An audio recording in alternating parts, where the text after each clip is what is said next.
All right, final thing. I'm going to erase the plot stuff.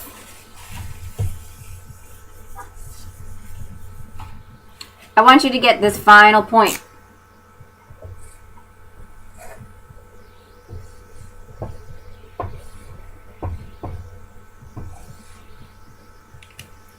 Protagonist plus antagonist equals the conflict. You got to know that. Protagonist is the person who wants something. The antagonist is not going to let them get it. And from those two things that won't allow each other to get what they want, that's the conflict. So you can have person versus person. I want this one thing and the other one's not going to let me get it. Then you can have person versus nature. I want to survive in the winter and boy, it's getting cold.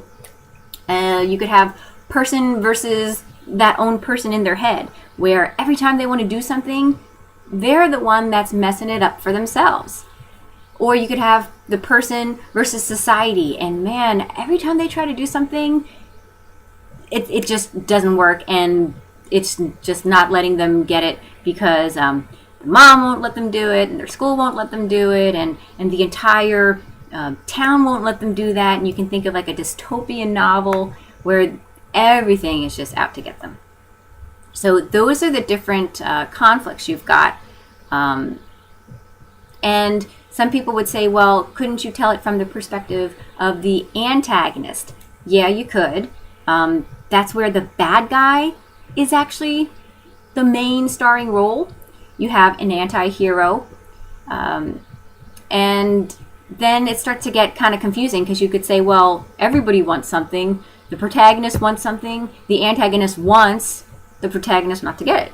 So when in doubt, if you can't tell who's the protagonist and who's the antagonist, think of the perspective of the main character that's driving the action forward. And the one person that wants something told from their perspective, and who are you really kind of rooting for? If you find yourself rooting for the bad guy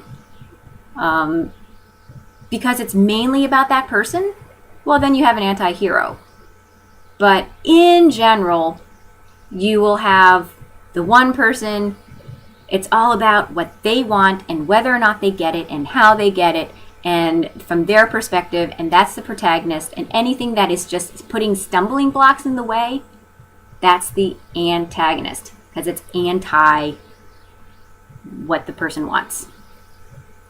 That's pretty much it in a nutshell. That's 3 minutes of that, but it's worth its own video because that's what the entire story and plot is going to be devised around. So you just analyze things that way and say, what's the one person and what is it like really all about? Whether or not they get that job, whether or not they stop that train, whether or not they get the girl, whether or not they can figure out getting their parents back together.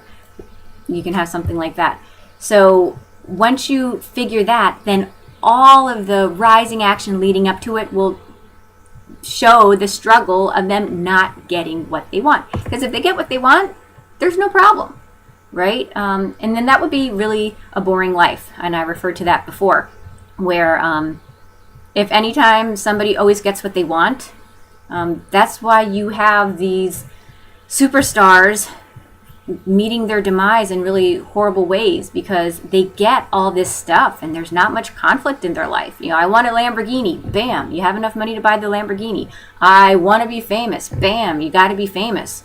You know, sometimes us normal people actually have the better life sometimes because we have struggles. We work for things.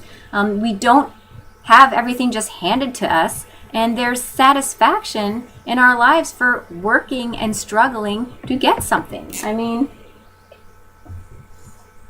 there's some merit to something like that. You know, it's why your parents might make you do chores, or your parents might say no to something that you want because they just want you to wait a little while so you can have a struggle, so you can appreciate what you get when you get it, and you can grow as an individual. So that's what it really is, you know. Something as simple as tiny, tiny conflict. I want to go to the mall. Well, did you clean your room? Okay, fine. So, you might have to wait a day to go to the movies because, what got in the way? Your messy room. So was the antagonist your parents that said, no, you can't go until you clean your room? Or were you your own antagonist because you knew you had to clean your room, but you didn't do it? And who messed up your room to begin with? Yeah, that would be you.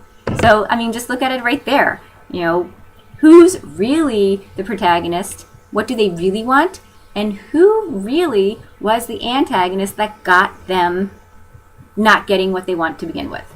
And that is the conflict. So is it about the messy room? Yeah. But is it really about the parents? No. It was about you who messed it up and didn't clean it up. And that awareness is your character growth. And what did the person learn? To not be such a slob, to be responsible and do your chores. And there we have it. So that kind of proves my point in making up that little scenario right there. And look at how easy it is to make a story. All these examples that I give you when I'm looking around the room to pull for something out of the air, it's a lot of times it's because I'm making these things up as I go. So that just proves how you can be such a great, creative, imaginative writer is the terms and how they work, and you just randomly put stuff in there, and you will have the most insane creative story ever if you just make sure that you fill in the blanks with protagonist and antagonist and create a setting and put those two things or forces together, and then you've got a conflict and just work out the rising action. But you've got your protagonist, you've got your antagonist, so you'll have a conflict eventually. You create the problem, and you can create the climax. And sometimes you can do these out of order, and then you just kind of work it backwards and fill in the blank. But not only does this help you become a better reader, but knowledge of all this stuff will help you become a better writer if that's something you want to do or have to do. I hear a lot of times about writing poetry, and people say they're not good at writing a poem. Well, that's a whole nother video for way later. But think of a poem as an itty bitty bitty bitty short story, and you're just a little snapshot of it.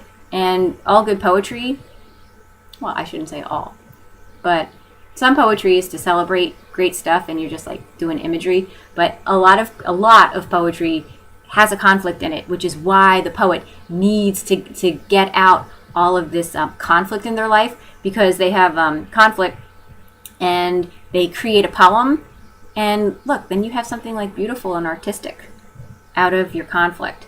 So that's something completely different, but it proves my point that the more you know these terms and how they work with each other, the better reader you'll be and the better writer you'll be. And that's my deal with protagonist, antagonist conflict, and some other little extra goodies that if you did watch it, you'll be in the know, and I'll be able to tell if you watched it or not all the way to the end, because you'll be thinking the way I think, and you too can think like an English teacher.